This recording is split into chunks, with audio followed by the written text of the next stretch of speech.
when a woman feels comfortable, more so than a guy, because women tend to be more, and with good reason, have to protect themselves a little bit more. But when you feel comfortable that you want to move to the next step, don't be afraid to. One of the things that I would recommend is, sometimes somebody can sound great when you're chatting with them on the computer, or you've exchanged 50,000 emails, but sometimes you can tell more about a person in a 2-minute phone call than in exchanging 500 emails, because you actually get to hear what this person sounds like. If somebody, no, I can't give you my phone number, or, okay, I'm going to give you my phone number, but you have to call me between 8 and 8:30 at night, and it's the only time, it's little red flags again. If you're afraid of speaking with somebody because you don't want to give out your phone number, you can ask the other person for their phone number, call them from whatever number you want, and block your phone number so they don't have your phone number if you're afraid to give that to them. Now, if you're really afraid of giving someone your phone number, is it because you don't want to give anyone any private information, or are you afraid to give somebody your phone number because you're not too sure about this person? Again, if you're not too sure about someone, then don't proceed. Okay, you mentioned the need for women to, more so than men, to feel secure online. But for all men and women, what are online dating sites doing to protect people while they're out there dating? Unfortunately, in my opinion, they're not doing enough. The majority of dating sites are run as a business, and the dating sites make their decisions based on the bottom line. So whereas ideally a dating site does want to protect its consumers, the dating sites that are out there right now very often don't take very easy steps they could take to protect their consumers because they're afraid that it's going to scare some people away. One of the things that we discussed yesterday was, actual age verification, criminal background check, or sexual predator check. That is one of the things we're going to be offering optional to our members on My Circles. Those are 3 very easy things to do, but unfortunately a lot of sites are not doing that because it requires a little bit of money, and the sites are afraid of scaring people away, and if they're scaring people away, then it's affecting their bottom line. So there are many things that sites could do. If you go to a site that is offering you an optional and without any cost, age verification or criminal background check or something like that, if you feel comfortable with that site, I would encourage the members to actually go through that process. And if there's somebody they want to meet, encourage them also to go through that. That's not going to guarantee them that the other person is some kind of a psycho. It just means that they haven't been caught. So, still, even if somebody passes a background check, you need to have a lot of, precaution, but it'll at least give you an idea that this person doesn't currently have any kind of criminal history or something along those lines. So Relationships360 viewers, when you're out on these dating sites, pay the $4.99 to do a criminal background check on an individual.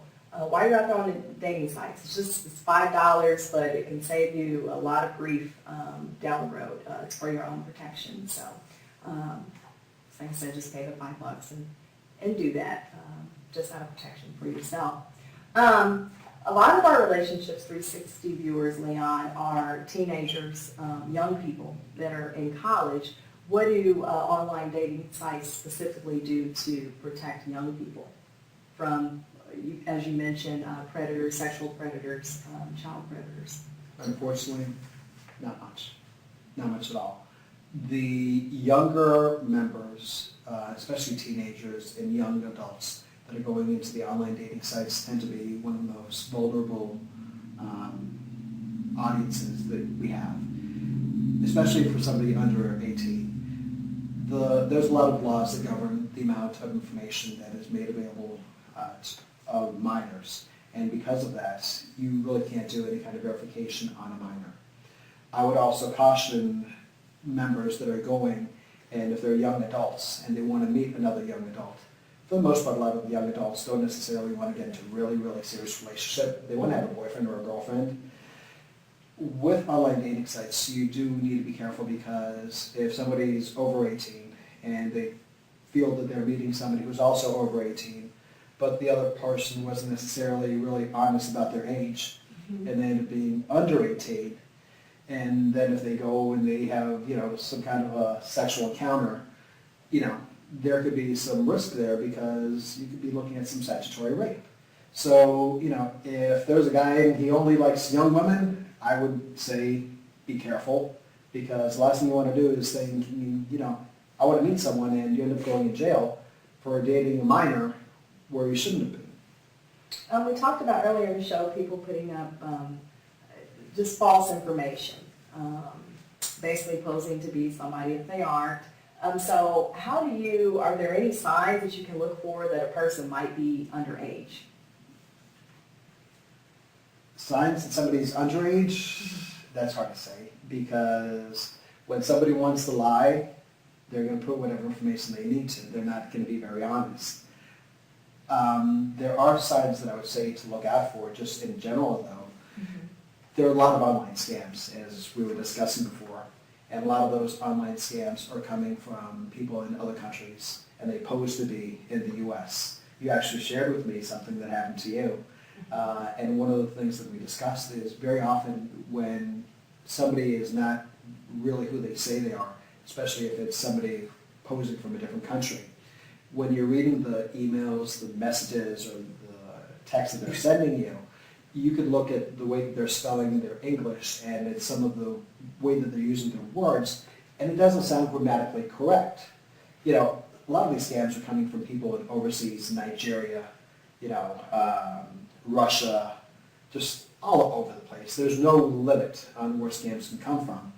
They don't speak the same way that we do. They're taught some English in school, and sometimes you'll be reading, my dearly beloved. If you get an email that starts off like that, chances are it's not real.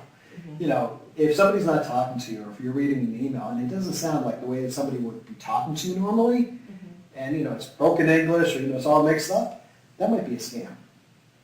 I like to think of myself as a pretty smart woman.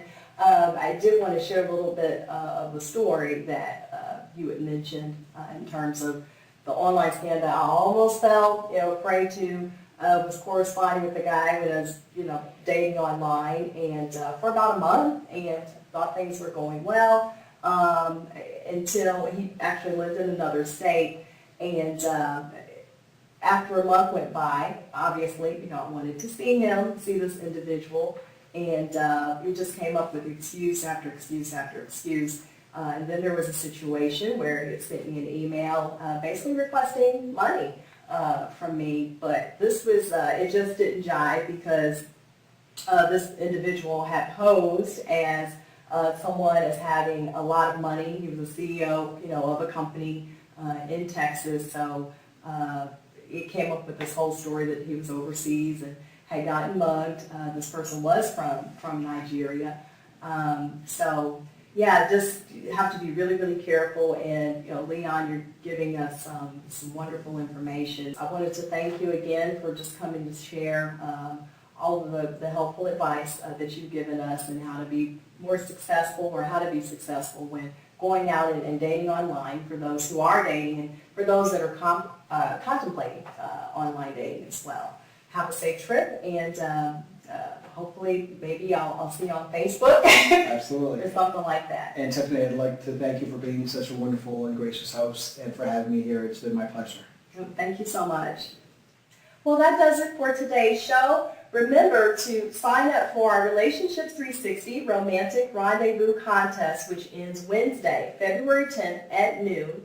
And you can go on and sign up at www.relationships360blog.com. Give us 250 words or less on why you and your sweetheart deserve a romantic getaway weekend for Valentine's Day, which includes, again, dinner for two at Cormick and Schmidt's Seafood Restaurant on the Country Club Plaza, a one-night stay at the Residence Inn Marriott on the Country Club Plaza, as well as flowers and candy from Camp's Flowers of Raytown, and a limousine ride from Extreme Limousine. Again, you have until Wednesday, February 10th at noon to sign up. Good luck on the contest. I'm Tiffany Williams-Jallow signing off for Relationships360. We'll see you again next time.